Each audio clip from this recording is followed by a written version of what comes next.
Hola, hola amigos de YouTube. Esta es una breve introducción sobre estos diferentes videotutoriales sobre la programación, dedicado especialmente para las personas que quieren ingresar a este mundo maravilloso de la programación. Sin antes no recordarles que somos estudiantes de la Facultad de Filosofía, Letras y Ciencias de la Educación, carrera fin Sistema Multimedia de la Universidad de Guayaquil. En estos videotutoriales veremos los temas como son el ingreso, proceso y salida de datos, los conceptos de algoritmos, pseudocódigo y diagrama de flujo, los tipos de datos, los identificadores variables y constantes, la metodología básica de resolución de problemas, operadores aritméticos y lógicos, la jerarquía de operaciones, expresiones, reglas para elaborar pseudocódigos y diagramas de flujo, errores semánticos y lógicos, contadores, acumuladores, estructuras de selección, estructuras de iteración y desarrollaremos ejercicios posteriormente. Pero antes de ingresar a estos temas, pues veremos algo básico en esta introducción, como son los fundamentos esenciales de la programación, en el cual he dejado aquí un link sobre la PNL. ¿Qué es la PNL? Con la programación neurolingüística, con su aprendizaje, con su aplicación, podremos lograr sentir cambios profundos de manera permanente en el tiempo y de forma inmediata. La programación neurolingüística es un modelo probado y que funciona en muchos ámbitos de la vida. Es un conjunto de técnicas y habilidades para el conocimiento interior y para la mejora de comunicaciones interpersonales. En la descripción del video pues les he dejado unido todas estas diferentes técnicas que en la cual son muy buena ayuda para aplicar a nosotros en esto de la programación. Vamos a aprender a programar y esas técnicas son de muy buena ayuda para nosotros. En sí, ¿por qué vamos a aprender a programar? Porque nos sirve para resolver problemas mediante la programación. Vamos a resolver problemas mediante la programación, ¿no? Pero, ¿qué es exactamente la programación? ¿Qué es exactamente la programación? En sí siempre hemos oído este concepto. Un programa de computador es un conjunto de instrucciones que realiza una tarea concreta. Técnicamente, esta frase es cierta, pero a la vez es una frase que carece de utilidad real. Es como decir el cerebro humano es 80% agua. Es cierto, pero no nos proporciona alguna información que nos pueda ser útil. De hecho, incluso escuchamos esta frase y luego vemos programas, por ejemplo, de infografía 3D, en este caso Blender, videos en High Definition o juegos en 3D. Y podemos decir, wow, estos programas tan complejos no son solo un conjunto de instrucciones, pero realmente eso es exactamente lo que son cada uno de ellos. Es un conjunto de instrucción que cumple una finalidad concreta. Cada programa es un conjunto de instrucciones, una secuencia de comandos separados uno después de otro. Ahora, pueden haber 5 instrucciones en un programa, o tal vez 1000, o tal vez 1.000.000 o 5 millones. Cada instrucción le está diciendo a la computadora algo pequeño que tiene que realizar, algo pequeño pero muy específico. Así que el arte de la programación es tomar una idea muy grande y romperla en pequeños pasos individuales, y lo maravilloso es que cualquier persona puede conseguir esto. Ahora, vamos a poner un ejemplo. Imaginemos que estás en tu casa y que estás esperando la visita de un amigo. Tu teléfono suena y se está pidiendo cómo llegar a tu casa y te dice que está en una gasolinera cercana a tu casa. Tú estás en tu casa y tu amigo está en la gasolinera. Tú sabes exactamente dónde queda la gasolinera. Tú sabes perfectamente cómo llegar. Es simple para ti, de un punto a otro. Es un único concepto. Es llegar de la gasolinera hasta tu casa. Pero tú no sabes, tú sabes que no le puedes decir eso a tu amigo. Esto es porque no te va a entender. Lo que tienes que hacer, por tanto, es romper este gran concepto en conceptos más pequeños, en instrucciones más pequeñas que le puedes decir a tu amigo para que pueda encontrar correctamente el camino desde la gasolinera hasta tu casa. Así que comenzaríamos con instrucciones más pequeñas, como por ejemplo gira a la derecha, de ahí a continuación sigue recto, a continuación sigue a la izquierda en la siguiente calle, y por último gira a la segunda a la derecha, y por último pues, diríamos en la cuarta casa a la izquierda. Por lo tanto, hemos sido capaces de romper este concepto grande en pequeños conceptos más pequeños. Han sido instrucciones claras y autónomas, específicas, individuales y simples. Este, por tanto, es el concepto de la programación, que es tomar una idea, un objeto global, grande y complejo, y dividirlo en conceptos e instrucciones más pequeños y más concretos, tales que la suma de estos conceptos pequeños pero concretos nos llevarán a conseguir el resultado final. Pero cuidado, hay algo muy importante en el orden y es de vital importancia. Si mezclas estas instrucciones de modo incorrecto, podemos obtener resultados muy diferentes. Vamos a poner un ejemplo dentro de este mismo caso. Tu amigo que quiere llegar a tu casa, tu amigo está en la gasolinera. No es lo mismo decirle, gira a la derecha y sigue recto, o sigue recto y gira a la derecha. Como podemos ver en el gráfico que les estoy mostrando en la pantalla, los órdenes son las mismas, pero cambiar su orden puede hacer que nuestro amigo llegue a sitios muy diferentes. Las instrucciones básicamente son las mismas. Sigue a la derecha, gira a la izquierda y sigue recto. Ahora bien, hay un problema, es que si no ponemos en el orden correcto podemos conseguir o bien que nuestro amigo llegue directamente o a la casa, o nuestro amigo realice un viaje de 5 años alrededor del mundo y realmente no habrían cambiado las instrucciones. Todo el rato sería siga a la derecha, siga a la izquierda, sigue recto. La diferencia está en que si no los expresamos en el orden correcto, directamente podemos hacer que un programa acabe haciendo lo mismo. Tarde mucho más en hacerlo, pero es por parte, importa el saber recortar un concepto grande en conceptos más pequeños, pero también importa mucho y saber introducirlos en el orden correcto.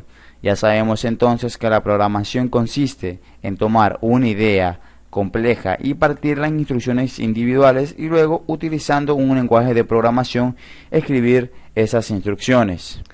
Pues bien, hemos visto brevemente un concepto sobre la programación, que es programar, que como sabemos pues de un concepto grande dividirlo en pequeños conceptos más pequeños, ¿no? Y al final obtener el mismo resultado. No, eso es lo que hemos visto como para aprender a programar. Pero entonces, ¿qué también necesitamos? Necesitamos de un sistema computacional, ¿no? Dividido por hardware y software y el ser humano. Cual sabemos que funciona como el hardware, que es la parte física de la computadora, el sistema operativo, las aplicaciones y nosotros que le damos el uso a ese equipo, el cual se encuentra dividido pues por el hardware.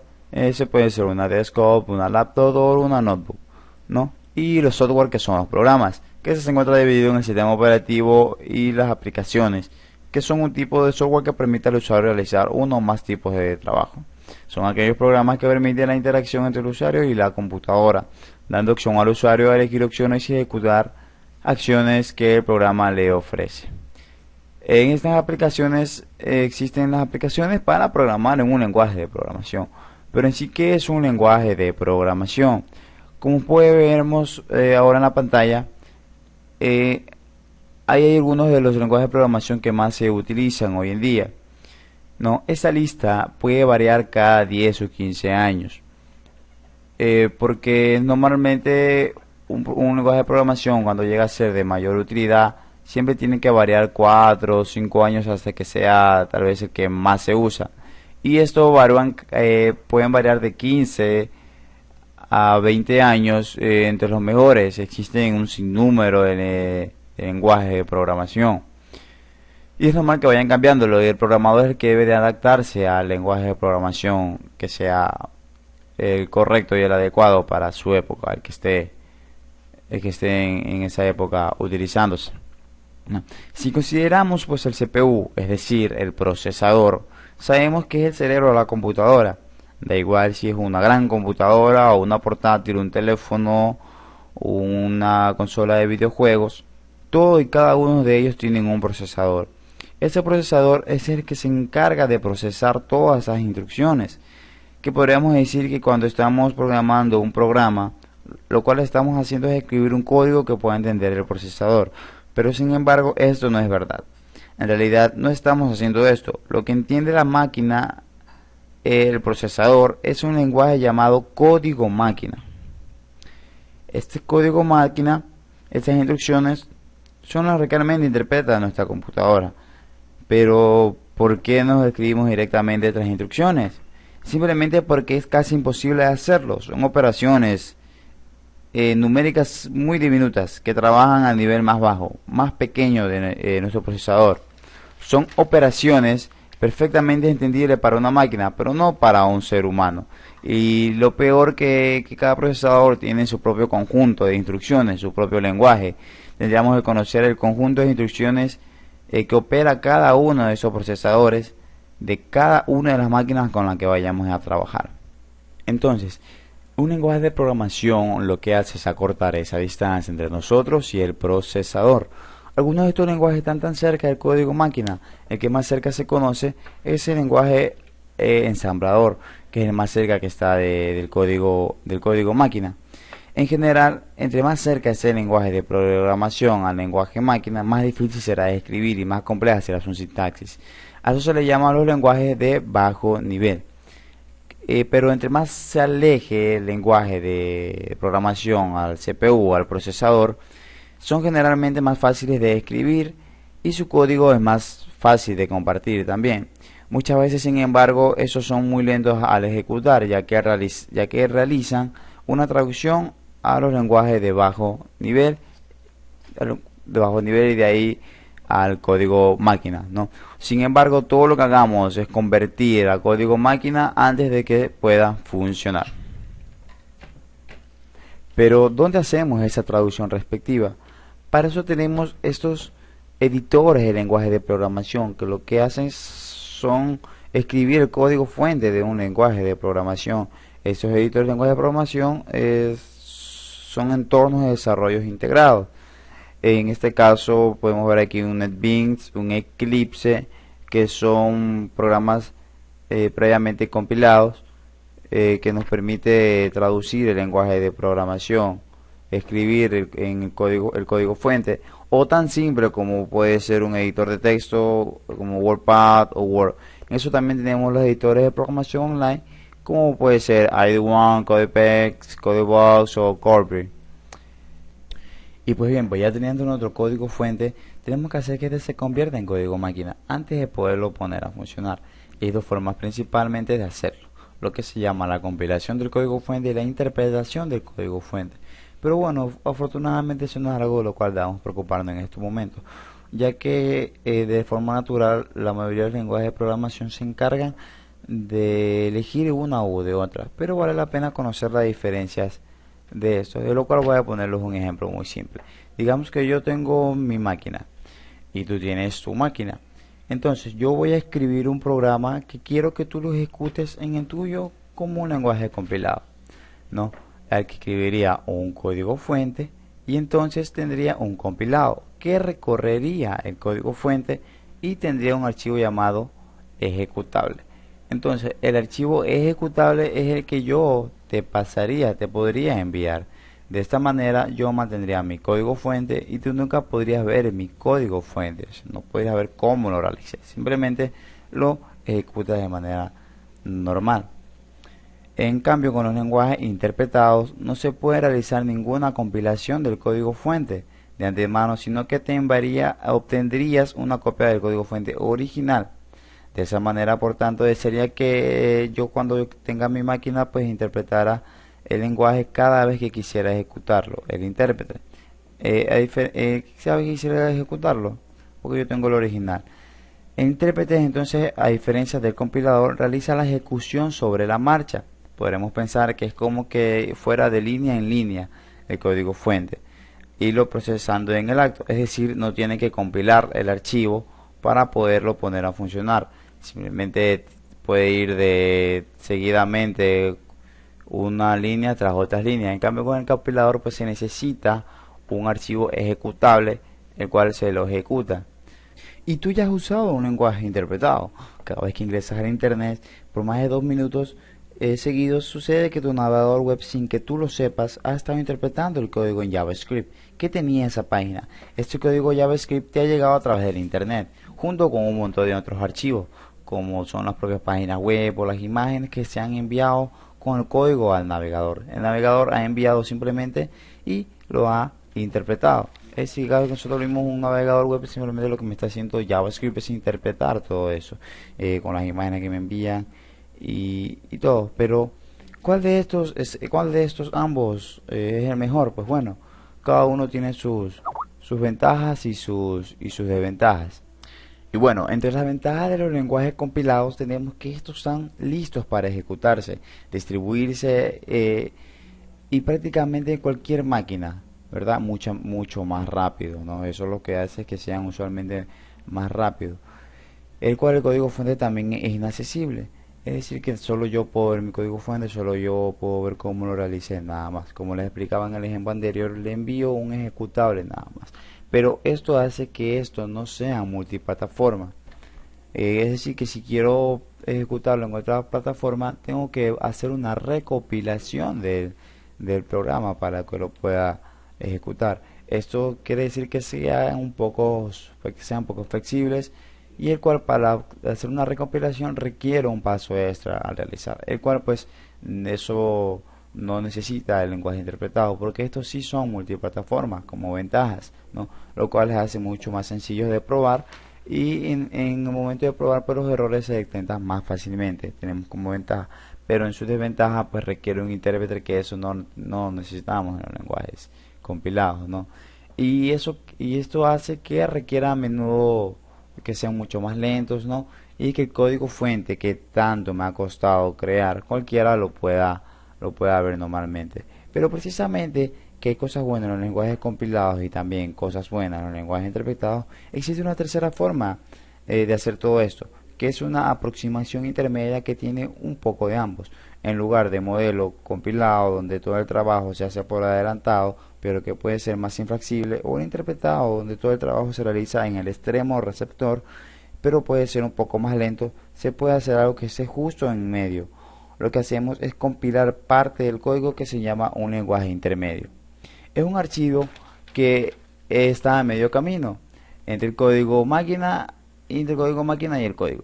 Nosotros lo que podríamos hacer es enviarlo a la gente para ejecutarlo y que cada persona que lo ejecute sería ejecutarle y compilarle y compilado para su plataforma con una tecnología llamada bytecode.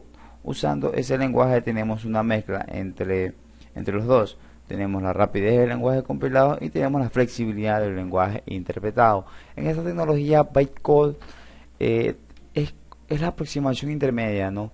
De los compilados y los interpretados, los hace más rápido como los compilados y tenemos la movilidad de los lenguajes interpretados, ¿no? Es lo que se utiliza ahorita la tecnología bytecode, en los cuales pues, tenemos ejemplos de lenguaje, veremos unos ejemplos de lenguaje de programación. Tenemos los lenguajes el C, el C++, el Objective-C, que son los lenguajes compilados, lo cual podemos descargar. Para compilarlos podemos descargar directamente con un IDE, como lo explicaba antes en el caso de NetBeans, como ya les había hablado, y hay lenguajes como PHP y JavaScript que por otra parte son interpretados, y hay lenguajes tales como Java, C#, como Visual Basic.net que usan este enfoque híbrido intermedio. Y si está en un lenguaje compilado interpretado o si está en un punto medio, rara a la vez en sí mismo una razón para elegir un lenguaje de programación u otra, pero es algo que probablemente en un momento dado se debe de tener mucho en cuenta, no importa si el lenguaje es compilado o es interpretado o es híbrido, ¿no? Pero en un momento dado hay que tenerlo mucho en cuenta esta parte.